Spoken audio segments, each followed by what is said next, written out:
But I feel like yesterday's gonna be one of them days that we just never gonna forget. Like ever. Like I'm gonna always remember what time it was, what I was doing, the order of people that called me, like how soon I started crying.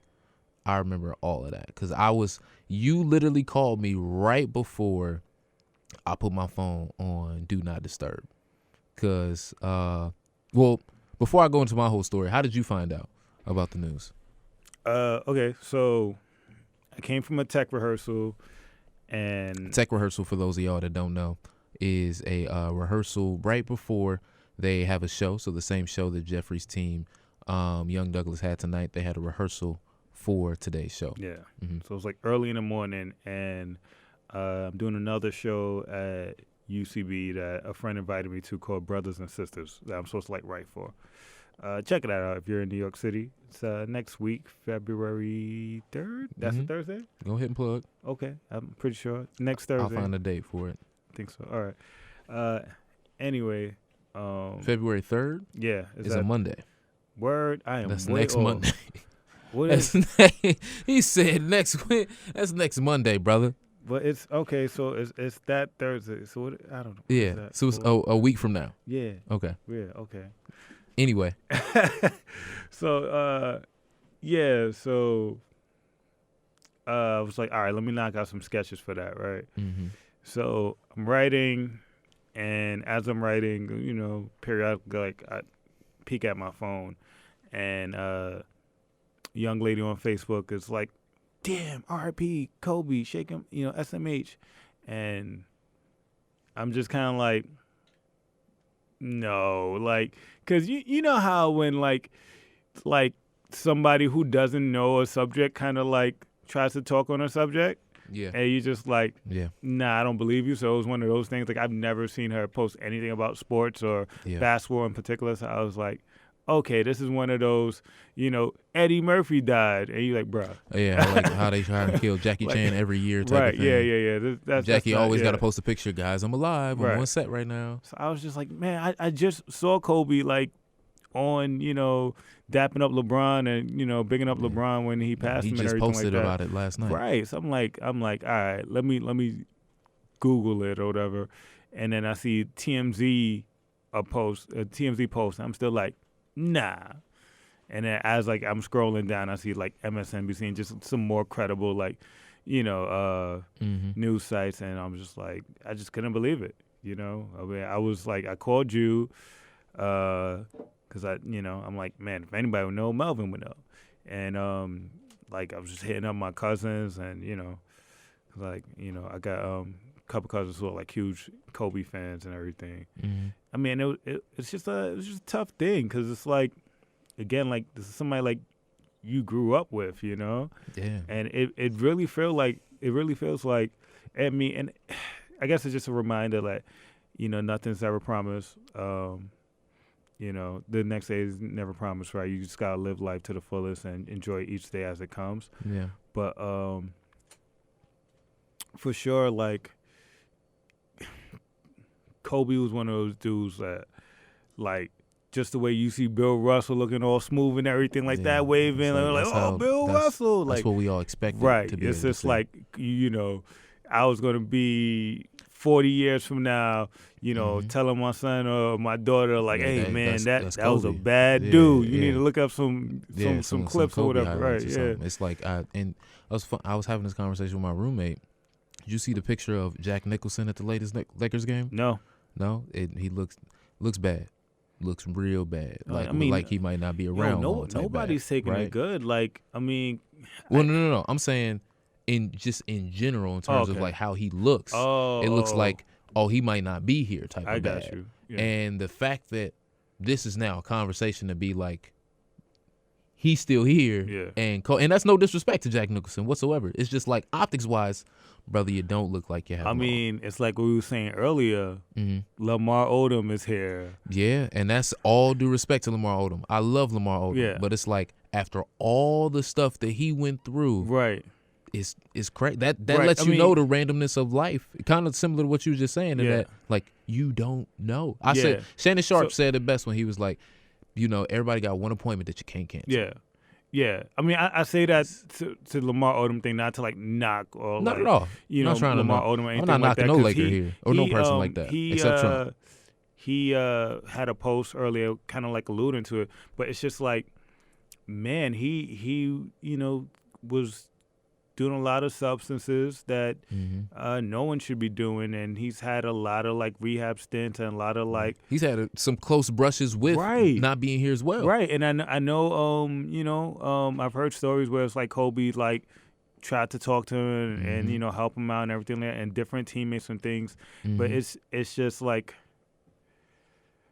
it's a wild thing, and I hope Lamar Odom like stays healthy and I think he will. He got him a beautiful black queen next to him now, so we'll see what's up with that. I saw like you seen Dirk in his Nowitzki looking IG good post, now, too. he was saying something about in the honor of my brother, I'm gonna hit the gym 3 a.m. right now, which was like really dope, and I hope like he is like thinking like I'm gonna live life to the fullest and like I hope so too. Work extra like Kobe inspired him, but it's just kind of like insane the way some like things like that work out sometimes, where it's like somebody who's like doing a bunch of vices and different things that they shouldn't be doing. Yeah. And, that person that's like, you look over here, it's like, oh, this person is like the model of, I guess, consistency or what any human should be like looking to, right?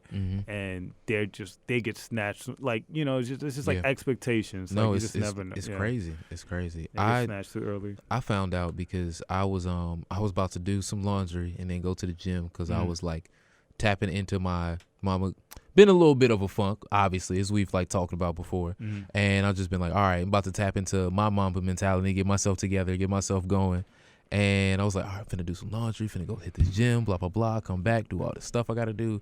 And right as I'm about to get ready to shave, I get a text message from a group chat that I got back in Chicago. It's like a sports group chat. And one of them had like alluded to it. They was like, yo, is this stuff with Kobe real? And I was like, I just didn't think of it because I was like, I mean, he tweeted about LeBron last night. Like, yeah, like, okay, like Kobe's not that guy. Like, chill out. And then he said something about him dying. And I was like, this not registering with me. Whatever, I need to shave. And I didn't think nothing of it.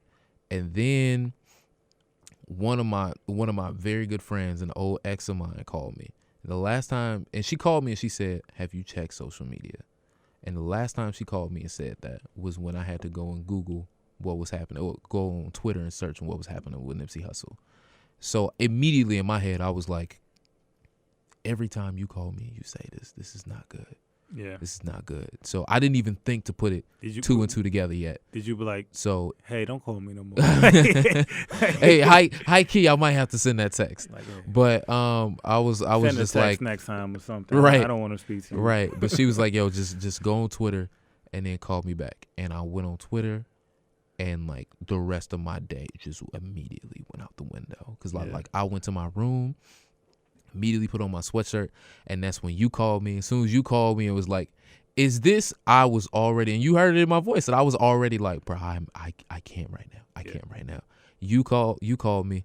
My buddy Sam, who's been up here a couple times, called me. I had some homegirls from grade school call me because they was like we know, like, you wore 24 in like grade school because you was saying you had like the shoes and blah blah blah, and like I even had. So there's a friend of mine that, like, we was talking, it didn't work out, but we just cool now.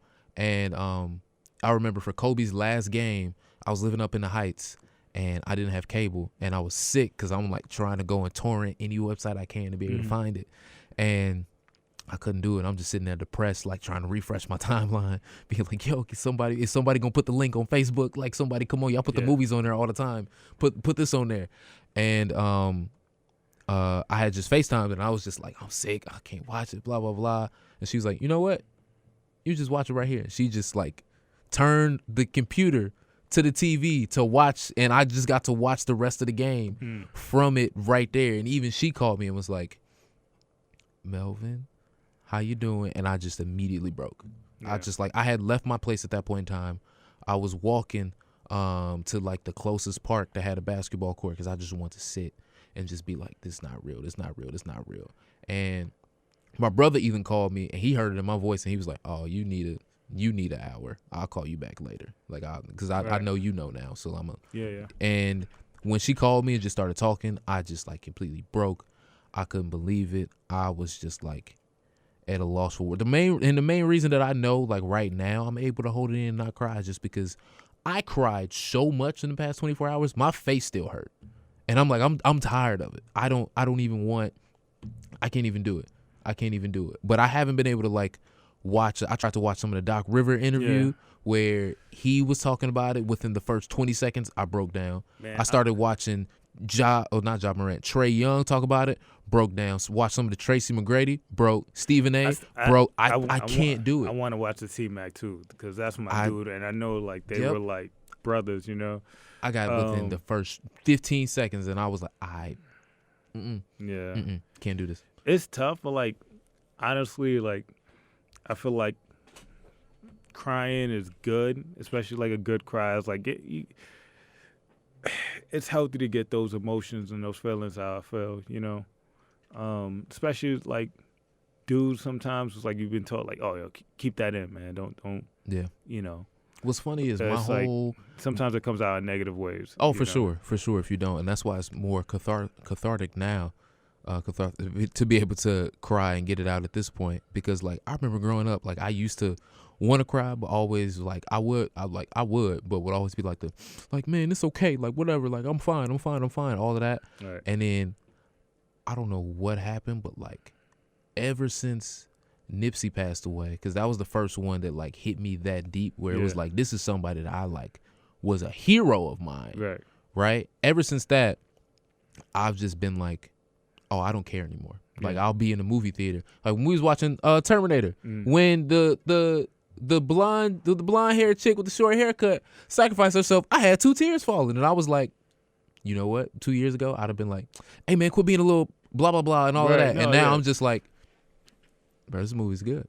But you know what? I think it's healthy, man. Like I don't know, cause like, so I remember like my grandmother passed some years ago, right? Mm-hmm. And man, like before then, I can't remember the last time I cried. Yeah. Maybe when I saw like Hotel Rwanda, which was like really sad. Mm-hmm. But even then, it was like a thug tear or something like that. It wasn't anything, you know, substantial. But like that hit me hard. Like I remember like, you know, just crying a lot when my grandmother passed. And then like, talking about her, thinking about her, like, you know, it was just tough. Mm-hmm. But eventually, it got to the point where like I was able to talk about her without crying, like breaking and everything like that. Yeah. And then my face started like, you got to the point where like my face started smiling and stuff, and like just thinking about the good times and just, you know, and it's recent and it's gonna hurt, man. It's gonna hurt now. You know, you admired Kobe so much, and I don't think there's anything wrong with like letting those feelings out, letting those emotions out, you know. And then, you know what I'm saying, like, you know, it doesn't seem like it maybe at this moment, but like at some point in time, you're gonna like sit there and be like, yo, man, I like was glad to be able to watch Kobe and get so much gain from him, get so much inspiration from him, and you know, he affected me so much in my life, and it's going to get to a point where, like, the tears is really going to turn into gratitude, where you just sit there and you just like, thank you, man. Yeah. Thank you, you know. I'm hoping that point comes sooner than later, because, it's difficult for me to be able to even, like, and I know I'm doing it right now to an extent, but, like, the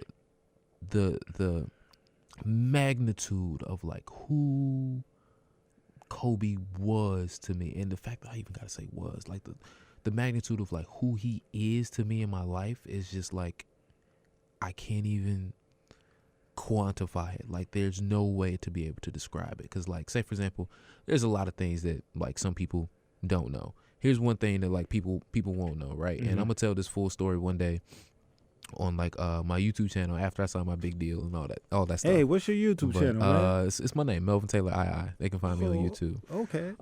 But it's like, I would Me and my family used to be homeless. Mm-hmm. I remember around this time because We Made It by Linkin Park and Busta Rhymes had came out, and this was like 2000 whatever playoffs when the Lakers was playing the Spurs and all that stuff. And I remember like I would wake up in the middle of the night and just being so mad that I just wanted to cry, and I would like go into the bathroom and I would close the door because I didn't want my parents to hear me crying, and I would turn on the fan and I would go and sit underneath the sink in the bathroom and just sit there and repeat Kobe Bryant quotes to myself until I felt better. And I would always promise myself like I'm gonna work just as hard as he did and do, and maybe I don't do everything in the basketball sense of what he does, but I promise that in everything else that I do, like I'm gonna embody that and I'm gonna live my life that way and blah blah blah. And it's just like he's not here no more, and that's not supposed to be a thing. Like I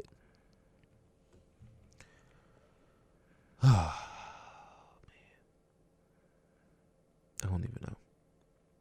Let me play some music and then we'll come back and talk to this because I feel it coming and I'm like I need to chill real quick. We'll be right back, ladies and gentlemen. Remember, this is The Alternative with Melvin Taylor I right here on WHCR 90.3 FM New York, the voice of Harlem. You can find us here every Monday night going into Tuesday morning, midnight to 2 a.m. Right now, here's some Dame Dollar Moneyball, The Alternative. Don't go nowhere. Getting money ain't no to me. What's up, ladies and gentlemen? Welcome back to The Alternative with Melvin Taylor I right here on WHCR 90.3 FM New York, the voice of Harlem. Remember, you can find us here every single Monday night, 11:55 p.m. until 2 a.m. Tuesday morning. Also find us on YouTube, on my YouTube channel, Melvin Taylor II. And if you don't want to listen to the show but instead would rather watch it on TV, you can find us on Manhattan Neighborhood Network every Friday night at 9:30 p.m. as well as on Brick TV every Sunday at 6 p.m. Eastern Standard Time. I got my guy Jeffrey Kitt in here, who is a member of the Young Douglas mod team at UCB up in Hell's Kitchen here in New York City. And so far we've been talking a lot about the passing of Kobe Bryant and everything that was going on with that. It's just been, I had to cut because I was about to break down. So we just had to cut real quick so that way we can get our bearings together and whatnot. And we're about to jump into a little bit more about Jeff's story and everything that Jeff does and why Jeffrey is so great. But real quick, just want to also shout out to, because all y'all know, Nipsey Hussle is, I keep saying Nipsey Hussle is the same way that I keep saying Kobe Bryant is forever. It is/was my guy, and they won 2 Grammys last night, and I'm so thankful and so proud that Nipsey was able to do that. And it's a shame that it was something that had to happen after this the tragedy that occurred with Nipsey. It's similar to Kobe, how earlier today, or yesterday I should say, news broke that this is going to be the first time ever that the Hall of Fame is basically saying they're waiving the voting process and that he will be inducted, as in Kobe Bryant will be inducted into the Hall of Fame. That's something that's never occurred before. So just want to throw those 2 bits out there. I'm sure we'll get back into a little bit more of a conversation about Kobe, but for now, just want to throw that out there. So now, Jeffrey Kitt. Yo. How you doing, man? Good. Doing good. So, question I want to ask you. Why comedy? Why comedy? Why comedy? Out of all the things that you could have did, you could have played basketball. You could have played football. You could have been a poet. Had you even known it, you could have. I don't know. I mean, why comedy? I tried playing basketball, man. People lied to me. It was like, you're gonna be like 6'6", and I capped at like 5'10" and a half. So I feel that. That's why not basketball. I feel that. Yeah, my brother taller than me now, and I'm just like, oh, so you got all the stuff they told me I was gonna get. Got it. Well, I got into acting young. Mm-hmm. How young we talking? Probably like 12, 11, something like that. Okay. I think I did it a little bit before. I remember doing like Wizard of Oz play in the 5th grade. I don't remember how or why. I think somebody was just like, "You'll be good for this," and like it was like a musical. I think it was Vaz's musical, right? Pretty much, yeah. Anyway, I had like the only non-musical part because I can't sing. But nah. They was like, oh, I think you can hold a note. They was like, I think you'll be good. You was at that show where I tried to hold a note and it completely messed up. Anyway, No comment. Yeah. So I was like the guy like at the. Who's supposed to be like, you can't go see the Wizard of Oz, blah, blah, blah. I was a doorman. Wow. It's not now that I'm just looking back. They had me, a young black kid, play a doorman. That is crazy. That is what they had you play, Jeffrey. But anyway, no, but all right. So fast forward that. So did a little bit of acting and, I ended up going to acting high school, which was pretty dope because, like, what they did in New York City was, like, all of the notorious like bad schools. There was like we gotta like change this. So you know what? We're gonna condense them. So what they did was like they would like condense it, and they put small schools inside of all of the bad schools buildings. So my school was like a brand new school. Where it was like Bronx Theater, where you learn acting, costume design, set design, and theater business. Mm-hmm. And we had a bunch of like teachers who was just fresh out of like college and everything, just teaching us things. And I just fell in love with acting. Now, why comedy specifically? I don't know. Like I did a comedic. I don't mean to cut you off, but before we even get into more of the comedy stuff, tell us a little bit more about the acting. Like, was it anything in particular that like interested you about it? Was there like a certain movie that you saw when you was younger and you said, I want to do this? Or was it just like the experience of being in those schools and having that and being like, I really enjoy this, and that just kind of gravitated you and pulled you to want to do it more often? I think honestly just being on stage, like, it was. I think it's powerful, like, to take people on a journey, and like if I'm gonna play a role where like I want somebody to like feel my pain, and you know what I'm saying. Mm-hmm. So like you're gonna say, and then that's why I did what I did because of the dog, and then everyone's like, oh my God, I feel that. You know what I'm saying? It's just like, oh, what? They into this. Okay, all right. This is kind of cool. I get that. Or like even if like you're playing a villain and you say something, people are like, Listen, I'm telling you right now, when Michael B said that slave ships line in Black Panther, I immediately was like, I like him more than I like T'Challa. Right. Period. Right. And I mean, and that's what's cool about doing like theater is like you hear like that immediate reaction when you say something, and the audience reacts to it. It's like, oh, okay, they know this ain't real, right? But all right, they liking this. They buying in. Okay, so like that I think that kind of rush like got me into acting, and I did like I think the first play I did when I went to high school was something called the Canterbury Tales. And I just remember I was playing a judge who was like a womanizer or something like that. And I wore like, it was supposed to be like fake dreads, but it wasn't dreads. My teacher gave me a mop to wear on my head. Like, it was just really ridiculous. Everyone laughed at it. So I was just like, okay, whatever, sure, I'll wear this mop. And, just doing comedy, people was like, oh, you're kind of good at it. And I'm like, all right, whatever. And then like, you do another like play or whatever. And they're like, yo, dude, you're really funny. And it's like, all right, maybe. Yeah. So it might have something to this. It was kind of fun, and I had the opportunity in like my senior year. They gave us a project where we basically was like our own little theater company, and like so all the stuff we learned the 3 years prior. Now we got to choose, like, because before they would assign us plays. So like the Canterbury Tales, we did Raisin in the Sun, and we did an adaptation of A Brave New World. And my senior year, they was like, okay, you guys are your own theater company, and you get to decide whether you want to do like an already established piece, or you could just make up something or whatever. And then we always like, yo, it'd be kind of cool if we can make something up and put it on or whatever. So I was one of like the lead writers on it, and we wrote kind of like a piece about, it was like, I can't think of the show back in the day what it was called, but basically it was like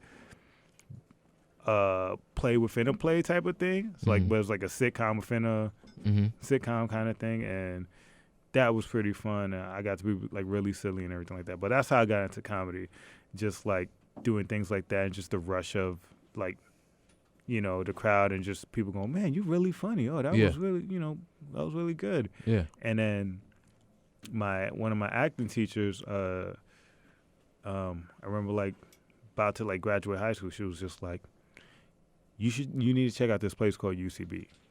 And I was just like, what is that? So like, you know, she kind of explained it to me. Oh, this person came from here, that person came. You need to check it out. So I was like, all right. And I checked it out, and I saw that classes was like maybe at that time like $375, and I had like 18-year-old. I was like, nah, I'm good. Right, you know. Yeah. So like, whatever. I didn't think anything of it, and you know, worked some jobs here and there, and I just kind of like gave up like acting or whatever, because I don't know, like there was a period of time where it's like, oh man, I want to be an actor, and like talking to like I had friends, like my cousin's friends were like into theater and like really like, you know, actors or into putting on productions and stuff like, and you know, I would say, hey, I want to act. What do I need to do? And like, well, can you sing? No. Can you dance? No. You just kind of like, okay, well, those who are like booking things are like triple threats. You know what I'm saying? So like, I'm like, oh man, like maybe acting isn't for me, because like I can't sing, I can't dance. I don't always talk to clarists and everything like that. Sometimes I slur my words. So I'm like, maybe I'm not an actor, you know, especially because like, especially actors where you see them, it's like, oh, I love Shakespeare, Taming of the Shrew. Yeah, be and all honest, that I stuff. look at some of them and I'm like, bro, that's not me. Word, yeah, like, I ain't that guy. I read Shakespeare too, and I was like, bro, why don't like? I'm such can you get to the point? That I'm like, can't do can that, you bro. Get to the point? Like when he wanted to tell a girl like, hey, I think you're pretty. He just like would go through a soliloquy of, you know what I'm saying, like for like a whole page, and just right. I don't know, it was just weird. Like I just never got into it, so I was just like, I guess I'm not this. Yeah. Fast forward, I was working a crappy job at a restaurant, and you know, there was a lot of people coming like from Texas who worked there and everything, and you know, they was like there for like acting and writing. I'm like, oh man, this is kind of These are people that are working this job? Yeah, okay. Right. Like coincidentally, we all working at the same job or whatever, and we used to just rag on this job the whole time, and you know, just with like basically what I would do with you or whoever, like in comedy, was just like riff or just like make bits out of things. But at the time, I didn't know what I was doing. I was doing just going. Right. And it was just, you know, having fun and just talking trash about the, you know, the managers and whatever, just the customers and stuff like that. And this girl that I was working with, she was like, hey, you know what? You should take a class at UCB. And like a light bulb went off in my head again. I was like, why does that name? Oh, my teacher told me about that place. And I was just like, all right, I don't know. That feels like a coincidence. All right, let me, you know, let me it's just like second time I heard about this. Let me check this out. Right, yeah. So I was like, thought about it. I saw, you know, the class was like $450. So I probably should have took it back in the day, but whatever. So I was just like, all right, I got some money now. So, you know what, whatever. I'll pay for a class. And, you know, like, enjoyed it, you know. And I was like, I don't know, maybe I can do this. I was like, I haven't acted in years, but let me try improv, and try to improv, and just, from then on, it's, you know, it felt good to get in front of like, you know, people and perform again, and even people like, I remember my sisters came to my improv show, and like they always like I remember when I was in high school and I was playing Asagai and Raising His Son. That's like the African dude who's in love with like the sister, and I'm like put on an African accent. Everyone's like, "Oh my God, oh Jeff, are you African? That accent's really good." I was like, all full of myself. My sister saw the play and she was just like, "Why your accent kept going in and out?" I'm like, "Damn, like you know what I'm saying? Like family is just of course, family let you know, bro. Right? And they let you know quick. It'd be like, "Oh man, that was so good."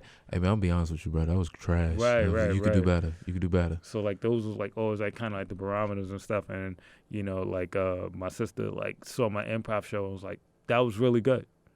And I'm just like, "Yo, what else you gotta say? Yeah. Tell me." Yeah. Like, no. Like, let me know. She's just like, "No, that was good." And she's like, "Yeah, so wait, so you guys had the script and you made it, you wrote." I'm like, "No, there was no script. We made that up. You made that up just from scratch? Like, there was no script?" And I was like, "No, we just take the suggestion and started going on." She was like, "That was really good." Like, I was just like, "Oh, okay." He was like, "I might have something here." Right, so, but, yeah. And then from there, just, like, coming back, doing some classes, and then meeting, like, all these dope people like yourself and so many other like POCs in the community that got inspiring. And I'm human. I could get down on myself, but when there's like people who go out their way to tell you you're good, like they don't have to tell me that. I mean, people are telling me that like I have a talent for something and everything, and I do enjoy doing this. Like, I owe it to myself to at least try it. You know what I'm saying? So that's like basically how it came about. Okay. I feel that. Such a very, very elegant story right there in terms of how Jeffrey Kitt got to where he is today. I want to ask you, so now that you are previously on House Party, you were a performer writer. Right. And now you are just a writer on your team, Young Douglas. So I want to ask you, who was that comedy writer that you kind of looked up to or look up to, and you're just kind of like, yo, this was someone that inspired me to write? Like, say, for example, one person I look at in terms of performing and writing is Keenan Ivory Wayans. Keenan Ivory Wayans, yeah. Yeah, and like how he's just one of the unspoken but should be more noted goats of being able to put everything together, and being able to make it work. So who is somebody for you that you're like, I really enjoyed their writing style or what they did? I mean, it's probably not just like one person. Man, there's so many. Like, cause even like when I started to like get into comedy a bit, like let's go back to like high school, or whatever. Like I remember like getting into like Superbad and like there was, I feel like, almost a golden era for like me at least. Like when I was probably like 16, 17 or so, and there's just like all these movies like year after year after year after year that's like cult classics now, like good quality absurd comedy movies, from Wedding Crashers to 40-Year-Old Virgin to Superbad to Knocked Up. You know what I'm saying? Yeah, I feel what you're saying. So it was a different time at that point in terms of how they was all just like hitting, and all those people that were in those are now like notable people today. Right. You know, I get what you're saying for sure. You know, so like that was like inspiring, and for sure like Judd Apatow and his whole crew, Seth Rogen, Jonah Hill, list goes on because basically the same people doing all these movies. Basically, that was really dope. And I remember, still remember going out to Seattle to hang with my cousin, who at that time just got this Microsoft job, and I'm putting her on like to like, oh, we gotta watch this movie and that movie. Like, so we saw Wedding Crash in the movie theaters at this time, and I'm like, you seen this? You like that Wedding Crash? You should watch this. And she was just like, I remember we was at like Blockbuster, right? Yeah. And R.I.P. Blockbuster. Right. We old. I still got my. You know what's funny? I was cleaning a room the other day. I now just have a room. It's not my room. It's just a room with a blow up bed back at home. And I was going through some of my stuff. I found my gold card. That's wild. That's wild. I was like, this thing still exists. That's crazy. Yeah. But like, you were talking with her and you was explaining her the movies you was putting it on. Yeah. We was at Blockbuster and we looking through movies, or whatever, and I pull out a movie. I'm like, what is this? Raw. Eddie Murphy did stand up, and she's like, yo, what? That's funny. What? But no, but at this time I was like 17, possibly 16 or whatever. Uh-huh. And I didn't know Eddie Murphy did stand up, and she was just like, Yeah. you have to watch this. And it blew my mind because it's like I know Eddie Murphy as Nutty Professor, Vampire in Brooklyn. Yeah. Dr. Dolittle. Right, Dr. Dolittle and stuff. And it was just like, yo, he was wild. Yeah. So like that, like seeing Raw and then going back and seeing Delirious. Delirious was wild too. Chappelle Show had such a huge impact on me because like when I really stop and think about it, I think one of the reasons why like I'm into sketch comedy now so heavy is like I grew up with sketch and loved sketch throughout my whole life. Like I didn't realize it probably until like a couple of years ago or a year ago. Yeah. But like I really loved sketch throughout my whole life. Like because like I'm the youngest in my family. I have 2 older sisters, and I feel like as the youngest a lot of times, so the age gap, one of my sisters is 6 years older than me, the other one's 8 years. And a lot of times being the youngest is like you have to play catch up. Right. You know, because I remember like sitting there watching Martin, and Martin would make a joke, and then like my sisters and my cousins like, oh, and I'm like, ha ha, yeah. I didn't know what he was talking about, but like, you know, I wanted to, so it's like, you know, so like they used to watch on Living Color, and it was things that I really enjoyed, I really loved, and there was things that like it went over my head, and I couldn't appreciate at like 6 or 7 or whatever, but you know, Nickelodeon came out with all that. I was like, I get Killed this. the game. Yeah. Right. Killed the game. So like I was like obsessed with all that. Speaking of which, what up, James III? Right. Oh, word, man. Yo, shout out to James. Right. For those of y'all that don't know, James is another person within the UCB community who's also on the astronomy club. He has elevated sketch team. Yeah, astronomy club sketch team club, that is on Netflix. So y'all make sure y'all check that out. And he's also a elevated writer for all that currently. Yeah, that man. All those people are very inspiring. Killing it. But yeah, like it. I just grew up with it, so it's like all that was great. And then I remember like watching a little bit of SNL, but like I thought it was kind of corny at times. It was probably like mid '90s, I guess. Will Ferrell era. Like some of it was like funny, or some of it was like eh. Yeah. And but Mad TV was wild. Like Ari Spears, Deborah Wilson, like Ari Spears used to kill it with his impersonations. Oh my God! I mean, it's terrible to look at now. Sometimes you like, man, I've gone back and watched some clips, and I was like, oh, they was OC with it, like yo, because I missed the whole Mad TV SNL. The only thing that really got me to even watch SNL was, and this will tell you how late to the game I came in, The Lonely Island. Okay. When they started doing the parody songs, because that's what called my attention to be like, oh, because so everybody stopped doing them. Yeah. So it was like nobody really did them anymore. And then when they did their version of things, and I was like, this is a parody song, but it's not really a parody because it's like an actual song. But like all of that. I feel like Mad TV used to do a lot of parody songs, bro. Go listen. Look like at the time, Mad TV was probably perfect for me because I would say looking back at it now as an adult, you know, some of the Mad TV sketches was still holds up. Others are just kind of like low hanging fruit and juvenile. But oh man, they made fun of Cisco. Dong Song, that was pretty funny. I remember they made fun of I think Jesse Jackson cheated on his wife at that time or whatever. So they had a song like "I'm sorry, Mrs. Jackson." Like, that's funny. It was very. That's funny. I'm gonna check that out then. I'm gonna check that out for sure. But no, that's amazing, and I'm glad that we were able to get that background from you to be able to explain all that. So now that y'all know some of his credentials and why Jeff does what he does and who he is and whatnot, now we can get to this conversation. Talking about Tyler Perry. There it is. All right. There it is. Was that what you was going to talk about? There it is. Well, we were definitely getting. No. No. You good. That's basically where I was going with it. All right. So the other day, me, my girl, and my roommate are all sitting in the living room, and it was after I just had a bunch of people over, and we was just playing Cards Against Humanity and whatnot. And we was all talking about just like the feelings that we had about the movie A Fall from Grace that Tyler Perry has recently put out. Have not and seen I it. hadn't, But I hadn't seen it at can that I point say in time. something? Go ahead. I have not seen it. Can you tell me if I'm close? Okay. All right. There's a black woman. She's in distress, and then hold on. Then she I'm finds a black man who's like, "Hey, girl, I'm gonna save you." And she's like, "Oh, this black man is everything."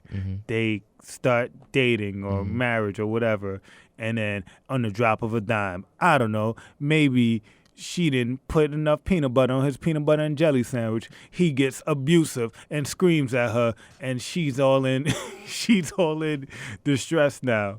And he turns out to be a terrible black man, because all black men in his movie are terrible, or majority of them are. And then Jesus finds her in the end, and that's how she kind of like recoups her life. And well, listen, I'm gonna say aside from Jesus popping up at the end, you're kind of close to how everything in The Fall from Grace was. So I promise you, I have not read a synopsis or anything like that. I'm just it's spitballing okay. here. It's okay. I'm gonna get into a little bit of it just so that way we can get into the actual story of things. So yeah, my girl put it on. Roommate ended up leaving because he was like, I can't watch this. It's too much. And even the director from the short film that I was in, Rodney, was telling me beforehand, he was like, there's some scenes that you could see in there that look like, he was like, the movie we just shot, we could have shot with better lighting, and we only had one real light the entire time. And when it got to them scenes, I would like pause it and take pictures and send to him and be like, why are you making me watch this? This is garbage. But yeah, long story short, everybody else fell asleep or just left. And I was watching it, and I'm basically what happens, because you're not finna watch it, so I might as well just tell you what happens. I have to watch it. You have to watch it. I might write a sketch about Tyler Perry. He's wild, man. I don't want to tell you what's gonna happen in it just yet. No, you so don't I'm have not to going. I'm not going to ruin it for you or for anybody else that's out there. But the movie's bad. Okay. And the hair pieces in there can explain to you how bad. Yo, I saw a quickly. picture. I was just like, come on, man. Yeah. I just saw a YouTube video where a young lady like hooks this bald dude with a like whole hairpiece, waves and everything like that. Like, come on, man. Like these movies got to do better. They definitely do. But Tyler Perry movies, because I definitely want to write a sketch about all the wigs and whatnot that he has in his movies at some point in time. But Tyler Perry movies are notorious for always having black men in wigs that are bad, including himself. Now, what I ultimately want to get to is the movie was bad to me. It was shot over the course of like maybe 4 or 5 days or so. Right. There were even pictures that were coming out on the internet with like people, like the judge, say for example, was sitting in his seat, and in front of him, like where the microphone is for me right now, underneath would be his lines right there that I highlighted, so that way he could see what there were. There are also shots of them. You see Gripson shot? It looked like a Dolomite film. Jesus, Dolomite. A little bit look like Dolomite movie.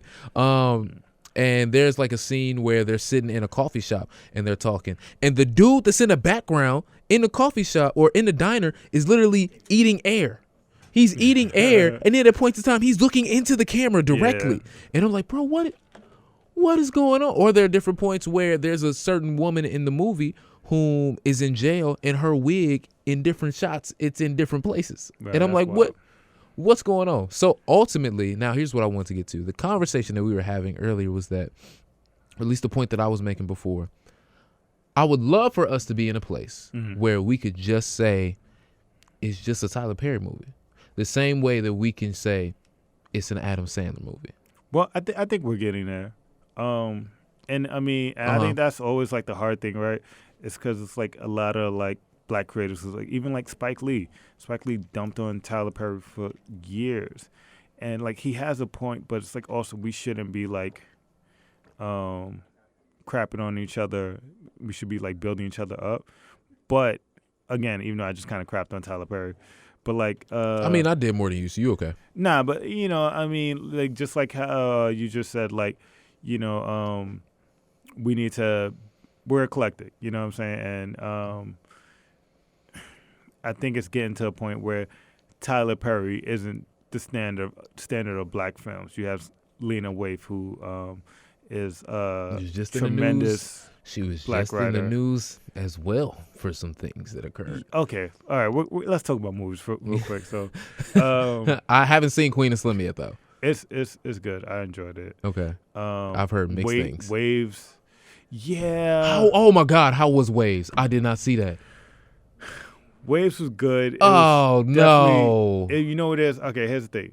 Waves is good, but it's such a tough watch.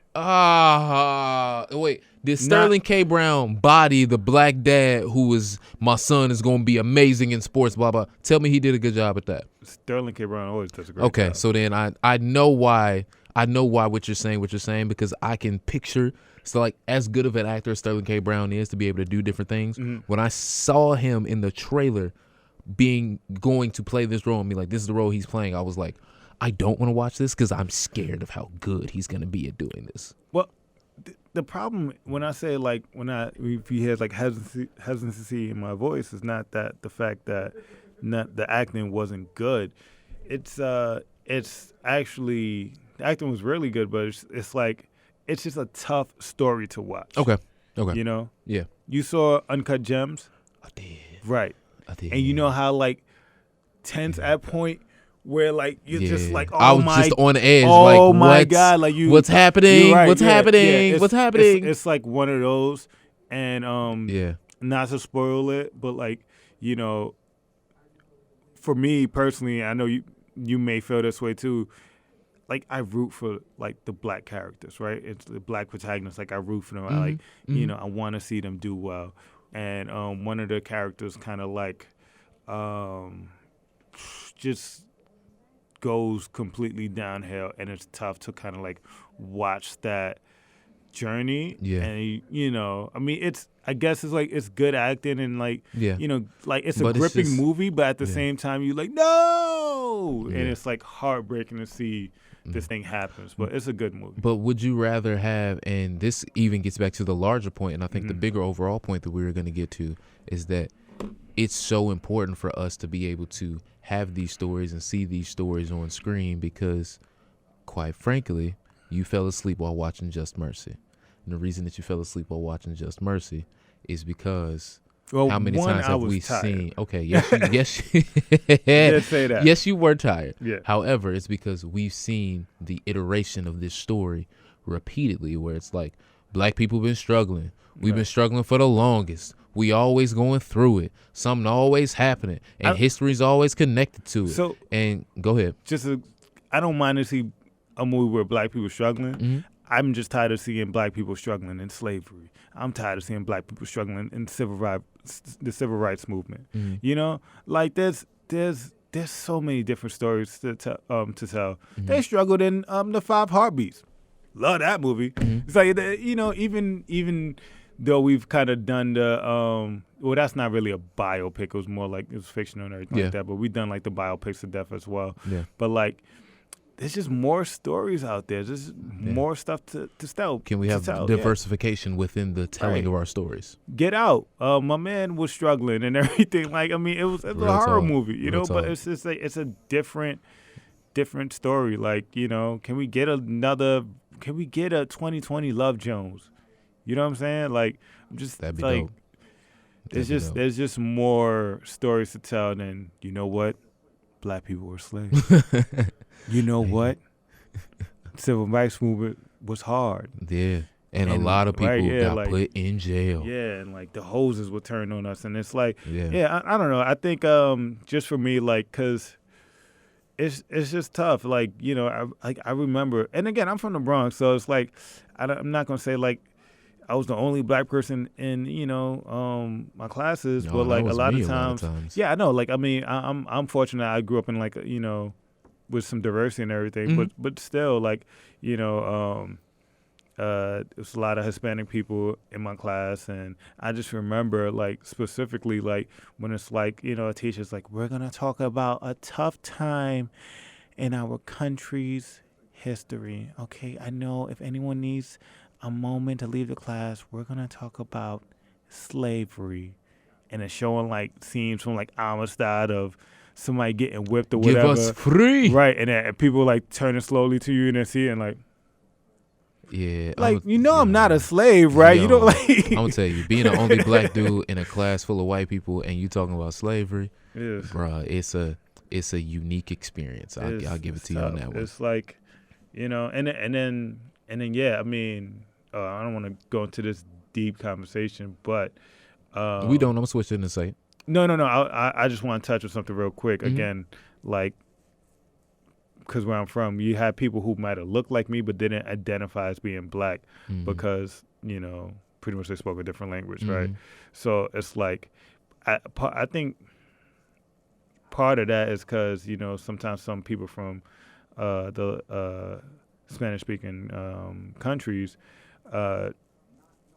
they equate, like, African Americans as like being like slaves or like being like less than because like that's what we've been told for generations, right? Yeah. So yeah, and that's why I'm just kind of like I'm over it. Like, Black Panther, Afrofuturism. Like, yo, let's get on, into more of that. And I think that also jumps back to, and the reason why A Fall from Grace was even brought up was because when we were talking on the train coming up here, we were highlighting the aspect of Tyler Perry not having a writer's room and writing everything for himself and by himself, basically. And we were saying that, like, maybe, say, for example, the movie we were just referring to, A Fall from Grace, could have been very good, could have been very diverse in the way in which things occurred had there been more writers on the project. Had there been more people in the room. And I think and just more voices overall. And that's the thing that I wanted to... Not Medea and Joe Brown or whatever. Right, right. And that's what I wanted to highlight in saying the Adam Sandler point and being Perry like... just talking to himself. What do you think about this, Medea? Child, I think it's great. Hello. That's his writer's room. No, you're not lying at all. You're not lying at all, because that is a great portion of a lot of movies that have helped him to get to where he is. But... and what overall we're saying in terms of the Adam Sandler thing was just like, it's unfortunate that we can't look at it as like, oh, it's just a Tyler Perry movie like we do like, oh, it's just an Adam Sandler movie, because we're still in that age of we're still trying to get to that point. And even with Tyler Perry now having his own studio and being this big figurehead and whatnot, you would expect him to be like, I don't have to be this hands-on with it because now I can create these opportunities for other writers. And not saying that he's not creating opportunities. Clearly, he just opened up his own studio and all of that. So people are getting these opportunities. But even just having like 4 or 5 writers in a room for your project might help that even more. So we can even get some more of these diverse stories within our own struggles and within our own experience that we want. I think in a way Tyler Perry is kind of selfish though. But like, again, not to dump on him, I would say like selfish in a way like, well, like, okay, dog, I get it, right? Because he used to live out of his car, and he had to like invest in himself and like do everything himself. Like, I'm gonna write this play, I'm gonna come up with this character, Medea, and I'm gonna play it, and and really like build it from the ground up. So I think he's used to doing things himself for sure. Which is like, I feel like a lot of like there's other artists out there who are used to doing, like J. Cole, somebody who was used to like grinding and struggling himself and people telling him no, that even at this point he's like, you know what, I don't need nobody on my album. I don't need nobody on my album. I'm best producing this all by myself. Yeah. I know best and everything like that. And honestly, I love J. Cole. Sometimes I don't think that's always the best thing. I agree. Like, get some better production, whatever. Get a guest feature. Look at Kendrick. Kendrick gets Dre and some, guests, and his albums are fantastic. Are great. Yeah. But I think like I get why Tyler Perry is kind of the way he is, but like what I was saying before, I just wish like, like, yo, you could still EP the thing and have the final say, but like maybe like somebody else can, tweak some lines or tweak some story points here and there that you might have never thought about. Yeah. That just like add an aspect to it that might it might change some of the narrative, but it still will help you to get ultimately where you're going while helping to tell a more improved version of the story. Like, you can still have traumatic, a black woman who's facing trauma and a terrible black man, and Jesus saves everybody at the end of the day. But maybe we could have a better story to get to those points. Possibly. We will find out soon. Jeffrey, please tell everybody where they can find you on social media. Oh, you can find me Facebook. My name, Jeffrey Kitt. Also on Instagram, that guy Jeff. I'm pretty sure you sounded really unsure when you said that. Hey, man. Is it that guy, Jeff? I'm going to tell y'all right now, that is his. Is there underscore before that guy? There is. I don't know where it's at. Thank you. Somewhere. God, Lord have mercy. I think it's after. I need Jesus from the end of the Tyler Perry movies to come save Jeffrey right now. Underscore that guy Jeff is. I know this. Underscore that guy Jeff is his name on social media. Please go find him there. Also find him at UCB on the Team Young Douglas for Maud Night so that you can go and check shows there. Also, before we get out of here, go subscribe to House Party. It's a great magnet team. And subscribe to Maud Night. Maud Night, UCB New York has its own channel. If you want to see clips and videos from all the great Maud teams, including Young Douglas, that's where you can find them. We have our own YouTube channel. Check us out. Perfect. Ladies and gentlemen, thank you so much for tuning into the show this week. Remember, you can find us here every Monday night, 11:55 p.m. until 2 a.m. Tuesday morning. You can also find us everywhere on YouTube, Melvin Taylor II. You'll be able to find the show in totality. You'll also be able to watch us Friday nights on Manhattan Neighborhood Network, 9:30 p.m. Eastern Standard Time, and Sunday evenings at 6 p.m. Eastern Standard Time on Brooklyn Free Speech TV. Please remember, stay blessed, stay favored, always stay tailored. If you got a dream, see it through. I will see you guys next week. Man, RIP to my man Kobe. I'm probably going to be crying some more on my way out the door, but right now, on the way out, of course, I got to play Lil Wayne, Kobe Bryant. Here we go. Black Mamba.